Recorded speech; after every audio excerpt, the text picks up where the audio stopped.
प्रत्येक विकेंड हा फक्त सुट्टीचा दिवस नसतो. काही विकेंड आयुष्यभरासाठी सुंदर आठवणी देऊन जातात.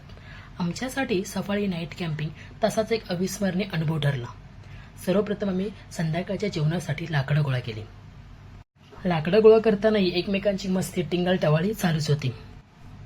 धरणा किनारे आलो आणि चिकनला मस्त मसाले लावून आम्ही मश करून ठेवलं. त्यानंतर मस्तपैकी नदी किनारी पाण्याचा मनमुराद आनंद घेतला.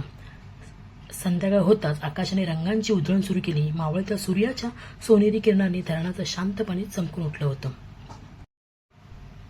चुलीवरती चिकन आणि मस्तपैकी गॅसवरती राईस बनवून आम्ही जेवणाची तयारी करत होतो. गरमागरम चिकन शिजत होतं.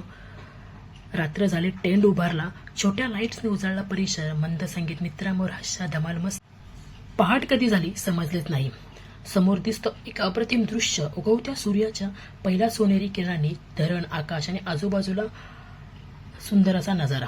त्या क्षणी एक गोष्ट मनात आली. निसर्ग प्रत्येक सूर्योदयासोबत आपल्याला पुन्हा एकदा नव्याने जगायला शिकवतो. मनात असंख्य आठवणी, कॅमेऱ्यात सुंदर क्षण आणि पुन्हा एकदा येथे नक्कीच येईल असं आश्वासन देऊन आम्ही परतीला निघालो. धन्यवाद.